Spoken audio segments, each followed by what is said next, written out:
Bon les amis, j'ai tellement de choses à vous dire sur cette voiture parce que à titre personnel, j'en ai eu plusieurs. Je suis tombé dedans tout petit. La MX-5 pour moi c'est un choc quand je la vois au salon de Paris, au Mondial de Paris. J'étais avec mon père, j'étais adolescent. Je vois cette voiture sur le stand Mazda et je me dis un jour j'en aurai une. J'étais tombé amoureux de cette voiture et c'est la première caisse que je me suis payée. J'ai économisé, je me rappelle, presque 3 ans avec ma paye de journaliste. On n'est pas bien payé en général dans ce métier. Et j'ai économisé sous et centimes. J'ai évité d'aller en boîte le week-end avec des potes, etc. juste pour économiser le plus possible pour m'en acheter une. Donc c'est une voiture que je connais très bien, j'ai tellement de trucs à vous dire dessus, mais déjà historiquement parlant, c'est une voiture géniale. Elle est présentée au salon de Chicago en 1989. Et cette voiture, il faut se remettre dans le contexte des années 80. Les années 80, c'est l'essor des GTI. 205 GTI en 84, la Golf GTI c'est la première, hein, c'est 76, mais c'est surtout les années 80, les GTI. Et les GTI, eh bien, elles vont tuer les Roadsters, qui étaient des voitures pour les jeunes, qui étaient des voitures accessibles, ludiques et un peu sportives, mais quelques décennies auparavant.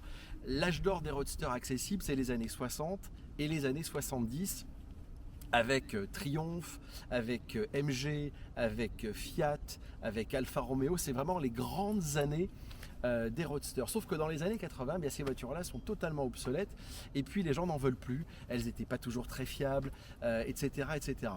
Et pourtant, il y a un journaliste, un Américain, Bob Hall, qui était très pote avec l'un des boss de chez Mazda. Et il lui dit à la fin des années 70, il lui dit, tu sais, je pense que ce serait malin de refaire un roadster comme les roadsters anglais et italiens des années 60-70. C'est impensable, vraiment à ce moment-là. Et ce japonais met ça dans un coin de sa tête. Quelques années après, eh bien, il devient le grand patron de chez Mazda. Et il se dit, ça c'est une bonne idée et on va travailler dessus. Et donc dès le début des années 80, eh bien, les Japonais de chez Mazda, à l'usine d'Hiroshima, ils commencent à bosser sur le concept avec un prototype qui sort en 1985 et c'est l'une des premières voitures de chez Mazda où l'ordinateur, eh bien, a été utilisé pour le développement de ce projet qui s'appelle Miata. Alors le projet c'est LWS, Lightweight Sports Car. Alors il y a un peu plus de 15 ans, j'ai eu une chance incroyable, c'est d'aller chez Mazda Hiroshima et de rencontrer monsieur Toshihiko Hirai, qui est le papa de la Mazda, de la MX-5. Et il m'a tout à raconter sur cette voiture. Il m'a dit c'est très simple, à l'époque ce qui s'est passé, c'est qu'il y avait 3 bureaux d'études Mazda qui ont été mis en concurrence au Japon et un aux États-Unis, en Californie. Et lui faisait partie du bureau californien. Et donc il y a eu 3 projets qui ont été développés en parallèle. Il m'a dit c'est très simple, c'est un peu comme l'auberge espagnole. On avait une grosse baraque et on a acheté d'occasion des MGB, des Triumph Spitfire, des Spider Alfa Romeo, des Spider Fiat, etc. pour bien rouler avec toutes ces voitures qui avaient été cultes 10, 20 ans auparavant. Lotus Elan également. Et il m'a dit on a fait une synthèse. On a fait une petite synthèse, on était une équipe de jeunes ingénieurs, ingénieurs motoristes, ingénieurs châssis, designer extérieur, designer intérieur. Lui, j'étais le patron du projet. Et parmi les 3 projets, il y a eu une propulsion à moteur avant, il y avait un autre projet, c'était une propulsion à moteur central arrière, et le 3e projet, c'était une traction à moteur avant. Et c'est ce projet, propulsion à moteur avant, qui va être retenu dès 1985, et la présentation, je vous le disais, c'était Salon de Chicago 1989, et quand la voiture elle arrive, c'est le waouh général, la voiture plaît instantanément. Alors en termes de style, les Japonais ils se sont inspirés très clairement plutôt du design anglais de la Lotus Elan, notamment cette petite bouche, ça fait vraiment mini Lotus Elan. Les jantes aussi, c'est le style mini-lite qu'on va retrouver sur plein de productions britanniques. Le moteur, ils se sont dit tiens, le moteur double arbre à cam de chez Alfa Romeo, il est quand même pas mal. Donc le moteur, on va en parler un petit peu plus tard, c'est un double arbre. Et puis sinon, les proportions de la voiture est très mignonne, ça fait moins de 4 mètres de long, c'est très bas, c'est minimaliste et c'est une voiture qui traverse toutes les époques. Vraiment, aujourd'hui, les plus anciennes, elles ont plus de 35 ans, mais ça n'a pas pris une ride et vraiment, c'est une voiture qui vous met la pêche, qui vous met la bonne humeur. Vous avez passé une mauvaise journée, vous la regardez et vous avez le sourire. Je vous laisse l'admirer, moi j'en refais le tour. Je peux vous dire, j'en ai eu 4. Et à chaque fois que je la regarde, j'ai la banane. Vraiment, c'est une voiture qui me plaît. Émotionnellement, je la trouve parfaite. Et plus elle vieillit, plus elle est mignonne. Ce que vous avez, c'est que vous avez une ancienne avec la fiabilité d'une japonaise. Vous avez le meilleur des deux mondes. Il est là, il est face à vous. Allez, maintenant, je prends le volant de cette MX5, c'est le nom en Europe, parce qu'aux États-Unis c'était Miata, aussi au Japon. Et puis je vais tout vous raconter sur cette icône qui a été vraiment un succès. Je peux vous dire qu'aux États-Unis, je pourrais en parler des heures, hein, c'est un truc de dingue. Aux États-Unis, quand ils l'ont lancé, chaque mois, ils en vendaient 7000. Sauf que l'usine d'Hiroshima ne pouvait en produire que 3500 unités. Donc ils ont commencé à mettre les bouchées doubles pour répondre juste à la demande du marché américain qui l'a eu en 89. Elle est arrivée en Europe dans les années 90, au tout début 1990. Regardez, ça n'a pas changé, hein. Ça nous rajeunit. Alors à l'intérieur de cette MX5 première génération, c'est très années 80, donc c'est pas très folichon et c'est du plastique noir basique. Mais dans le temps, ça vieillit très bien. Voilà, c'est pas gai, mais c'est robuste. Donc ça c'est bien. Alors celle-ci, elle a les petits cerclages chromés, ça rajoute un petit plus, mais c'est quand même très minimaliste. On a les vitres électriques qui étaient une option à l'époque. Et sinon le reste, il n'y a rien. À part un volant, des petits sièges, et si vous regardez bien les sièges, on est plutôt bien assis, et en termes d'inspiration, eh bien, il y a du Porsche. Les Porsche 911 des années fin 70, début 80, eh bien, la forme est à peu près la même, avec l'appui-tête qui est intégré dans la globalité du dossier. Et voilà, ça fait vraiment très 911 type SC. Également le petit clin d'œil pour les amoureux de la marque allemande, Porsche toujours, l'éclairage vert comme les premières 911 des années 60. Je pense que du côté de la bande des Japonais qui ont développé la MX5, il devait y avoir un Porschiste dans l'eau, ça c'est, j'en suis persuadé.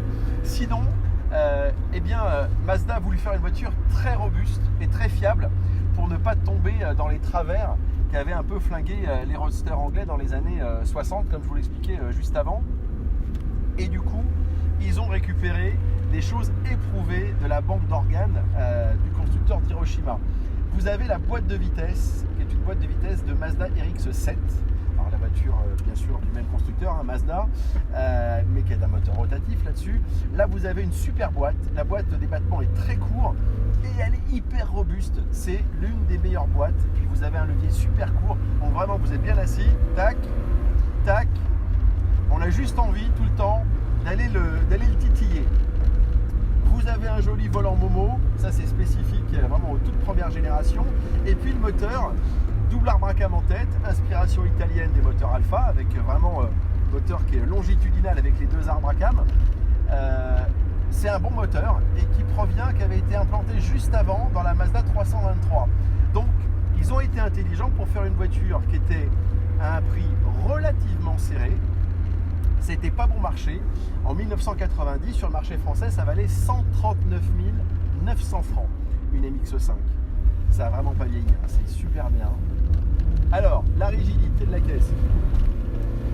Bon, voilà, c'est vraiment une petite propulse à l'ancienne. C'est ludique, c'est léger, 955 kg. Ça, c'est vraiment la force de cette Mazda, c'est sa légèreté. Après, le moteur 1600... il n'est pas dingue, hein. Ça fait 110 chevaux, vous avez un couple de 136 Nm, ça vous fait rire, hein. Bah bon, aussi, c'est pas grand chose. Et en plus, ce couple, il est atteint à 5500 tours. Donc il faut la cravacher un petit peu pour la faire marcher. Mais comme la voiture est légère, bah, au final, les performances sont très correctes.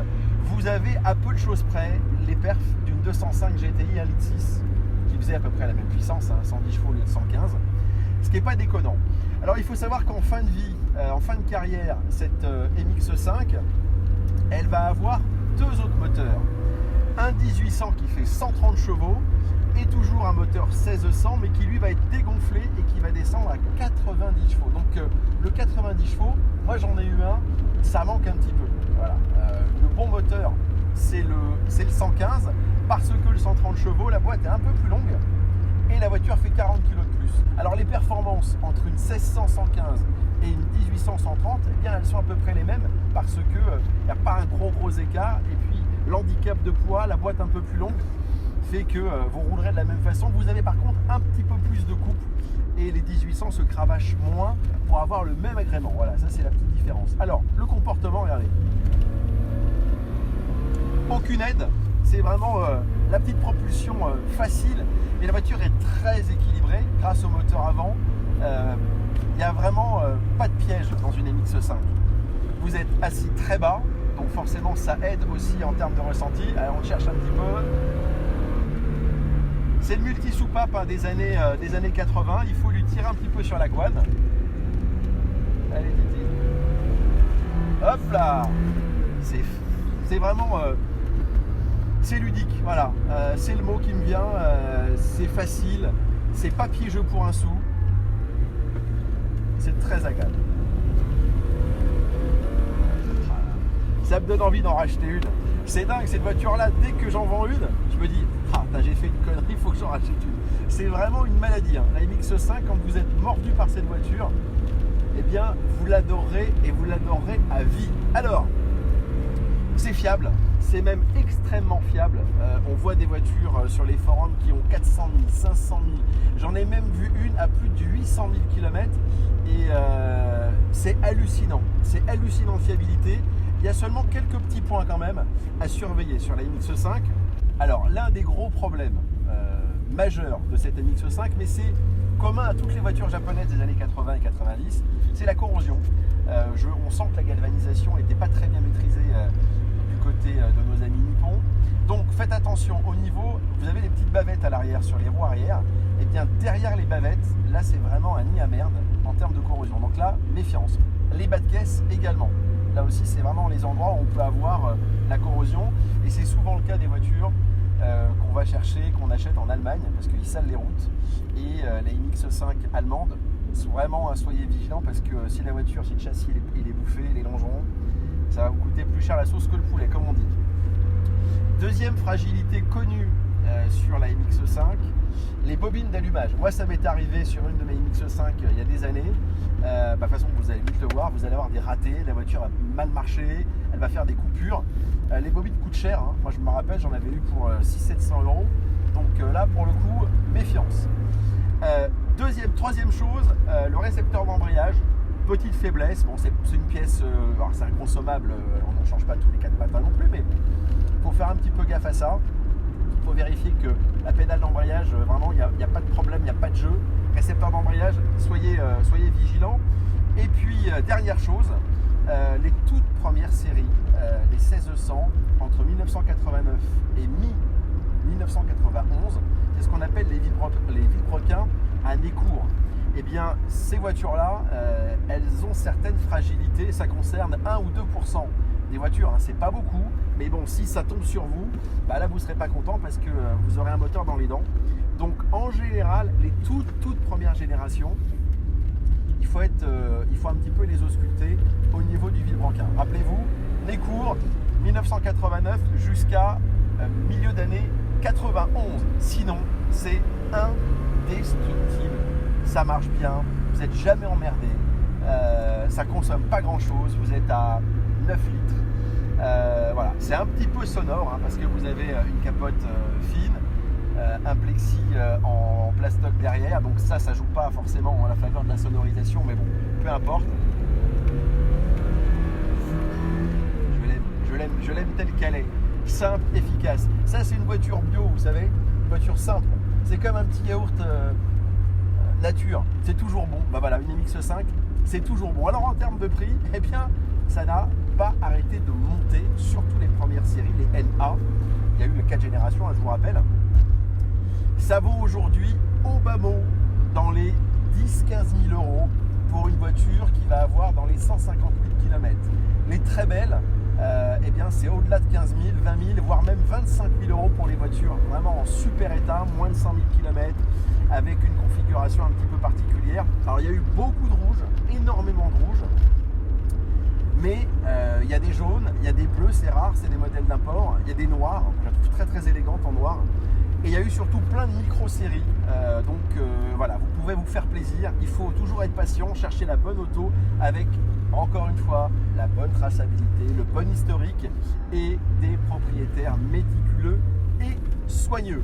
Mais quoi qu'il en soit, si vous essayez cette voiture, vous serez conquis parce que c'est toujours un kiff de rouler en MX5 et surtout vous avez un vrai esprit communautaire.